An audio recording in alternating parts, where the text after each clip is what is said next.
Hey guys, it's Linda E, and in honor of Martin Luther King Day, I'm about to have a very interesting conversation with one of the producers of the brand new MLK slash FBI documentary. I'm not gonna lie, I feel like this is gonna be a very, very interesting conversation because of all the things that the documentary itself has revealed. So, with no further ado, I would love to invite the one and only Kenneth Alexander Campbell. Hi. How you doing, Linda? I'm great. How are you? I'm doing relatively well. Yeah. Relatively well. Listen, I'm Yeah. going to dive right into it because there's a lot that I want to know. First things Cool. first, how did you get involved in MLK slash FBI? So the way that I got involved was by asking to be a PA Okay. on the film. I think when Ben had the idea back in 2017, Ben Hadid, who's the producer of the film, he was having conversations with Sam Pollard, the director, about telling this story. And when he explained it to me, I was taking one of his classes at Duke University in North Carolina. Yeah. I was just like, at first I thought this story about the FBI surveillance and harassment of Dr. King. I was like, I can't believe that hasn't been made into a film Yeah. yet. You know, it seems like something that we I already knew and it was familiar, but it became clear as he was explaining it to me that this was not a story that has actually been told yet. Not really investigating Yeah. the Federal Bureau of Investigation. And once I began to understand, the story that they were trying to tell, then I realized that it's the kind of story that you always want to tell. Is one that feels familiar, one that feels like it should already exist in the world. Yeah. Um, so I said, let me be a PA. I'll help in any way, to make this film with you all. And they decided that I was going to be not a PA, but an impact producer, which Amazing. is really similar to, it's a lot of the same duties that traditional producers have, but the distinction really is in kind of the exhibition and distribution phase. Yeah. So my role as the impact producer is really to focus on extending the discourse around the film beyond just the um, exposure and revenue. It's about understanding, kind of the moment that we're in and maximizing the kind of concrete impact that the film can actually have in the world, given the context that we're in. Yeah. So I've got a really I've got a question that I felt straight away. Why was this film not released last year? Because I wouldn't, we all know that the Black Lives Matter movement did not start last year. But with the murder of George Floyd, a lot more eyes came onto the plight, shall I say, of Black people and what we've not only historically been going through, but what we are currently still going through now. So, was there a conscious decision to not release the film last year? Well, I know that back in like 2018, 2019, there was actually conversations about releasing or getting a distributor. Mm, They were meeting, and uh, there really wasn't kind of heightened interest at the time. okay, yeah, And the film really, the work really started to pick up. The production started to pick up in 2019, late yeah, 2019, and through 2020. So the film was actually being edited through the summer, okay, and so there's, I think, a really interesting parallel between the story of what was happening in 65 through 68 to Dr. King and the civil rights movement, and also just what we were living through. yeah, I I think that, you know, looking back now, I think that the film probably could not have come out at a better moment, because now we're in a kind of a decisive moment where we've seen what happened in 1968. We saw what happened last year, and now there's an opportunity to take what we're learning, you know, what we've been learning all since then, but also what is really highlighted in this film, which is kind of the nature of these types of agencies, where they come from, why it is that uh, Black dissenters are so viciously targeted when asserting their rights, and why white terrorists are welcomed into the halls only to uh, defecate and to seek to murder lawmakers.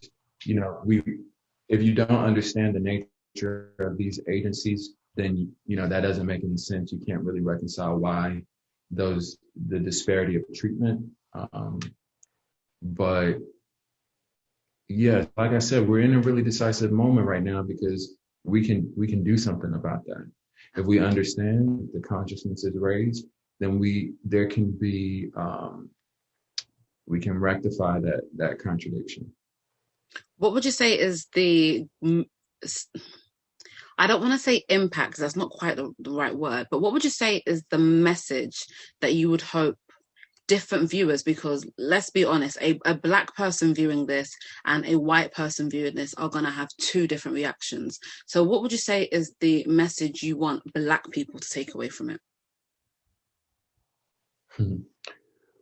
Um, well, I definitely, you know, I think that one of the things that we have to be prepared to do is to understand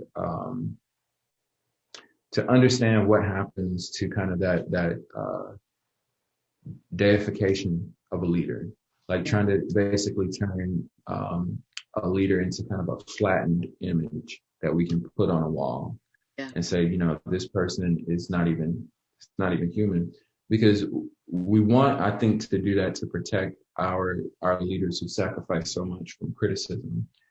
Um, but what also happens is it makes it easier to forget what actually they went through. You know, and a lot of what Dr. King went through wasn't just, you know, it wasn't just giving his life. A lot of it was, you know, his life and his liberties being taken from him Yeah. by a Privacy. very powerful, his privacy, and his the safety of not just him, the ones that he loved, Yeah. and the people who he was working with. You know, this is a very real thing that happened. And so if we don't look back with with the strength to be able to, you know, accept the details, then we are neglecting the fullness of his legacy, and it's a dishonor. And Absolutely. I think to it's important to include with that, though, that we have to also understand where, and this is for both Black viewers and everyone else who will view this. And I think one of the things that Sam really focuses on is the nature of where the information is coming Mm. from. Yeah. What were the motives of the FBI? What were the motives? Like what was the nature of this agency?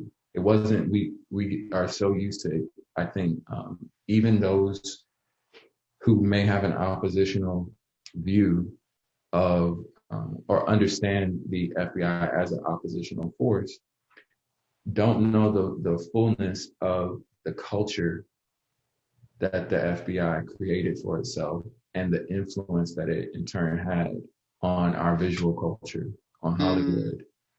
Yeah. You know, and when you watch Yeah. the film, I think there's a deeper education and just like, exposure to that. And you can, at least for me, it was very easy to make the parallels between kind of the shows that, we grew up on in the United States, like Mm-hmm. Cops, Mm-hmm. considered one of the first reality shows. There's a show, Law and Order. I Yep. remember they were showing us Law and Order in school when we would take like civics courses to try to explain different legal concepts to us. Mm. We don't recognize until it is, kind of pointed out that those shows that's propaganda that It's does propaganda, it's establish, glamorization. Yeah. and it establishes, these power structures as not just legal authorities but moral authorities. Mm. And so, what I really think, people have an opportunity to understand from this film is that these institutions are not moral authorities. Yeah. And what would you say then is the takeaway message you'd want non-Black people? Aside from that, what would you say is the takeaway message for non-Black viewers? I think that they should really focus on the designation of Dr. King and other Black organizations as the greatest threats Mm. to the internal security. That designation of Dr. King and the Black Panthers when they were Panthers, yeah. doing the free breakfast programs. Like, why is it that after Dr. King gives his speech about his dream, and the Panthers, it wasn't when they were, taking their guns to the California state legislature, but it was when they were feeding children. Yep. And when they were, providing free clinics, free healthcare clinics to their community. It was when they were providing free education. This is when they were seen as the biggest threat. So I think honing in on that, and also honing in on why it is that these Black activists of all of the different non-white groups that we have in this society, why is it that they were targeted as the greatest threats? Yeah. I don't want to say too much. I don't want to, answer that question. I think it's an important question for non-Black viewers to ask themselves, because it's really, you can learn a lot about an organization or a country by who it views as its greatest assets and allies, and then also who it views as the greatest threat. And it tells you a lot about how power works and about what the interests of that country are. Why do you think the FBI was so insidious with their treatment and pursuit of Dr. Martin Luther King Jr.? Well, I think a lot of it did have to do with, the individual J. Edgar Hoover and his obsessions. But I think one of the things that, that I have to say that, I grew up watching Sam Pollard's work, and I still can't believe, that I was able to work on this film with him. Because, I remember watching Eyes on the Prize and, much of his other work, but it, for me, has informed kind of my visual language. So when he included, some of the, work from D.W. Griffith's Birth of a Nation to really illustrate some of the kind of deeper fears of obsessions, frankly, with Black Americans and Blackness in a white supremacist culture. I think that really kind of, it connects the dots between why Dr. King and why, Black people who are fighting for freedom are so viciously and insidiously targeted Yeah. by the power structure. I won't lie, because when I watched that, I did think to myself, why didn't any of the presidents step in and say, look, you guys are going too far, stop this? And, just it raises a lot of interesting questions, this documentary. It really, really does. And is it 2027 where more records become public? Yeah, it's 2027 when those records will be released. And some of the tapes will be released, or I believe all of the tapes will be released. So, yeah, this film is really to give people the context, Yeah, so that when this comes out, people will understand where it's coming from, what the motives at the time were, what the documented motives were. It wasn't just like surveillance. It was harassment, but it was yeah, also, it was literally put in print that Dr. King is the most dangerous Negro in the United States, yeah. and we need to destroy him. So if an agency states that that is an objective, then we have to always hold that when we're looking at any information that we receive. Yeah. Yeah. Is there any talk of a follow-up documentary to when more records are made available in 2027? I know that seems a long way away, but it isn't. No, it'll be here, the way that time is moving now. No, I haven't heard any talks about that. I know that, no, and I don't know if that will be, I'm sure that we'll be in a whole different world scenario by 2027. Yeah. And I think that, whenever that does happen, I don't know if another documentary will be necessary. Okay. I think that, I don't know. I don't know. That's probably the best answer to that question. Is, I don't know.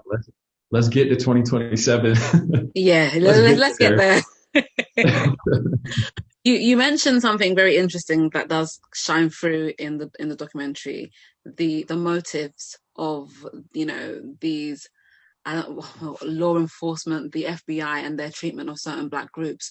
Would you say you see any parallels now between the way, the Black Lives Matter movement or Antifa are being treated in comparison to what was happening with, the Black Panthers and Martin Luther King?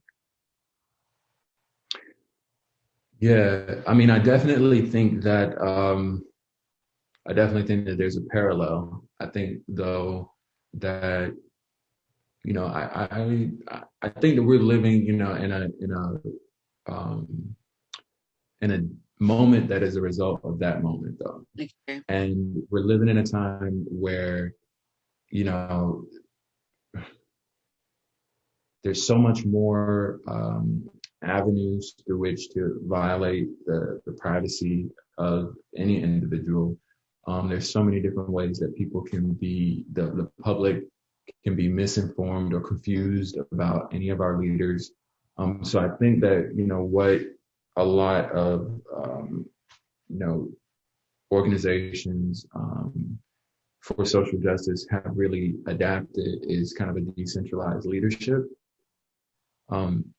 to be able to still do the work and to be able to still mobilize people so that we don't kind of stall in the same place that it may have felt like we did after so many of our leaders were murdered through the 60s and 70s.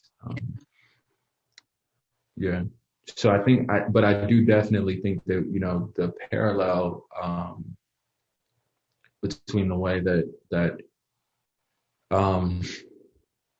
advocates for human rights in this country are designated as Black identity extremists, or Antifa, which isn't really an organization.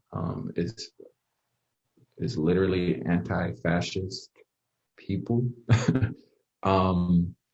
The way that those people are identified as terrorists by the law enforcement is very similar when we look back at the history of this country.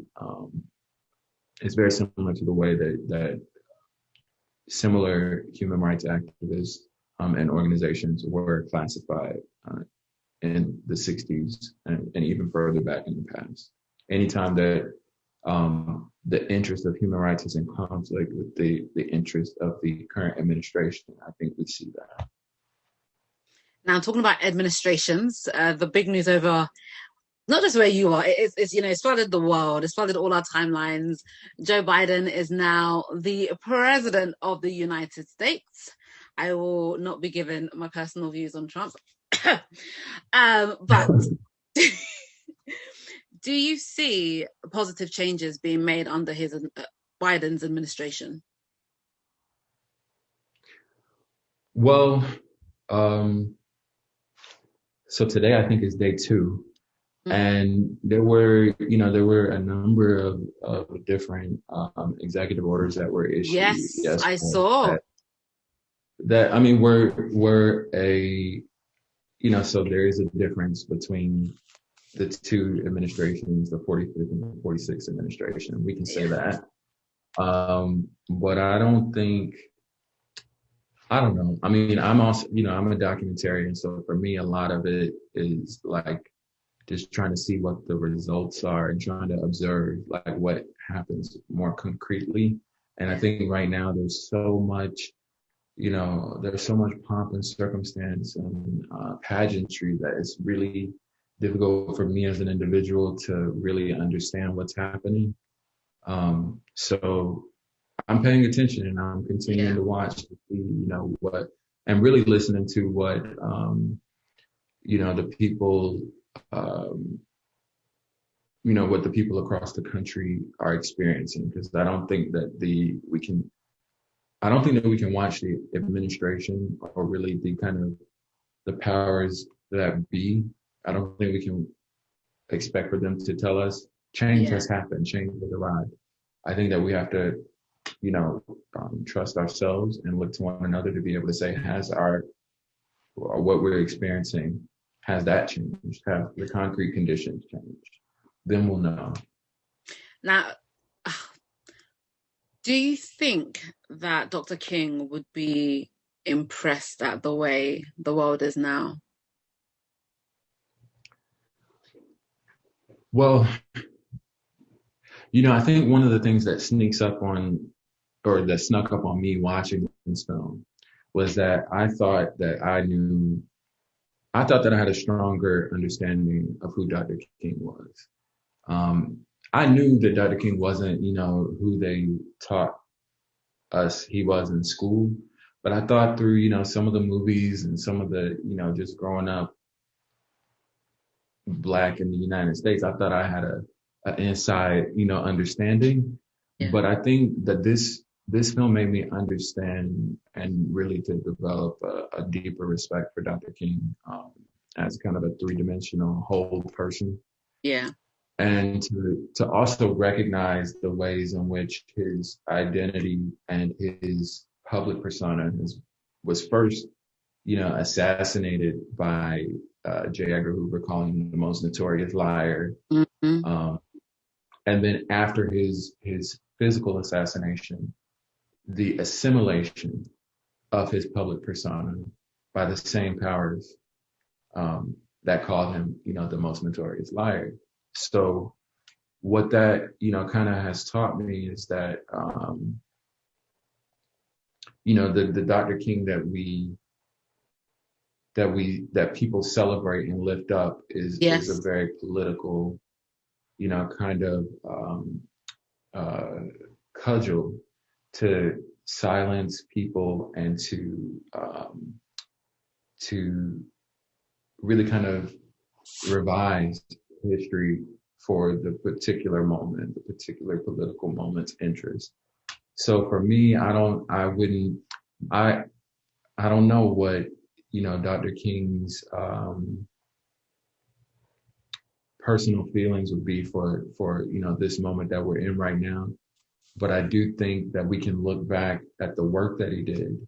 Yeah. And, and now we can look back with greater clarity on the amount of pressure that was placed on him, you know, and really kind of understand, okay, so that's the level of commitment and the type of work that we need to be doing in order to Yeah. make progress.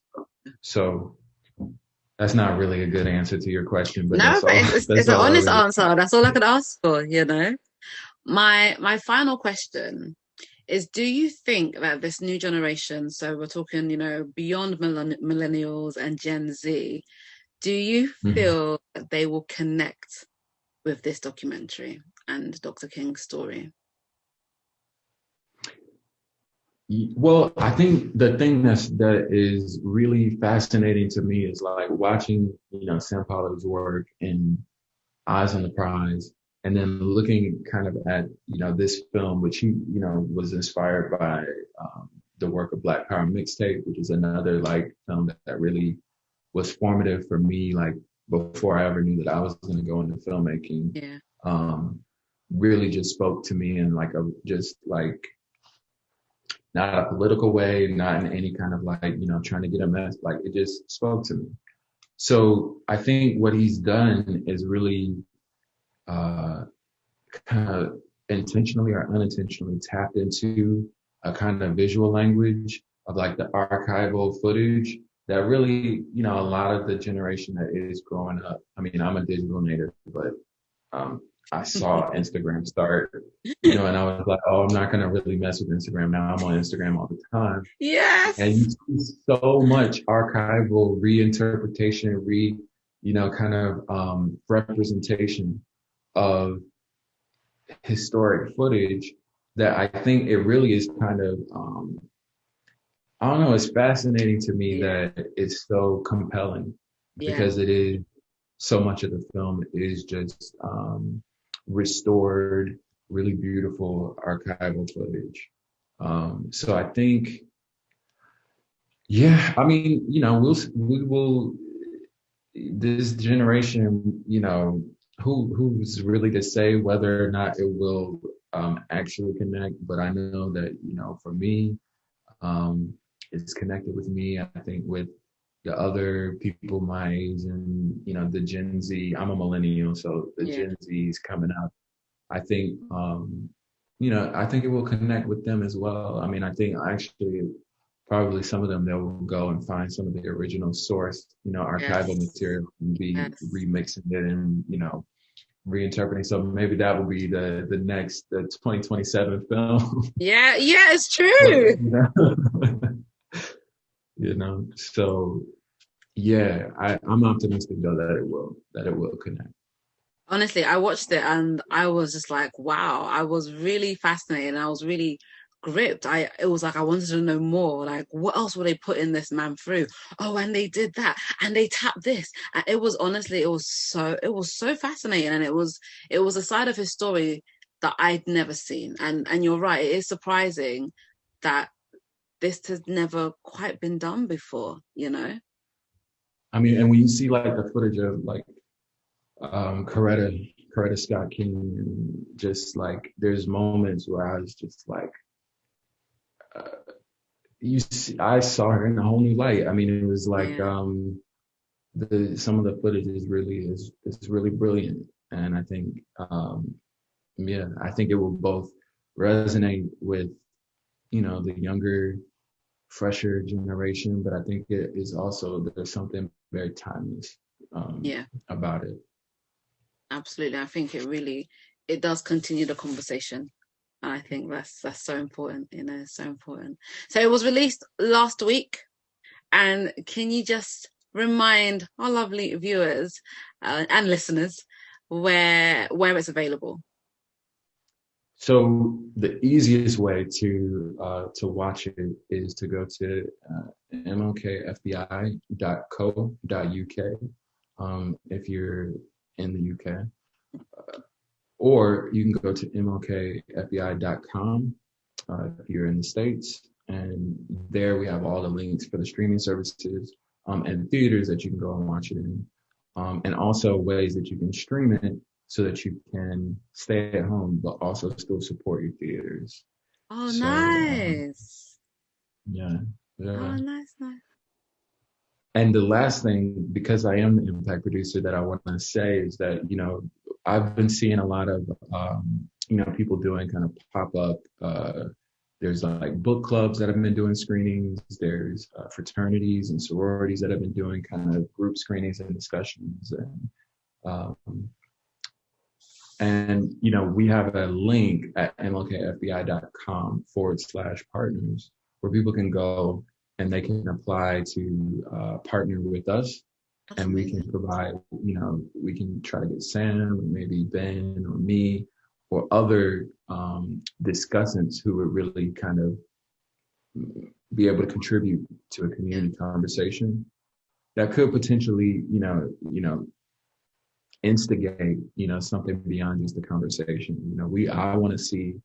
Um, I want to see, political organizers, politicians, people that don't have any title, Mm, um, and everyone in between, yeah. be able to come together and talk about what this film has taught them, Yeah. and now what that means now that Yeah. they know some of the things that you learned in this film, and what can we do with what we now know.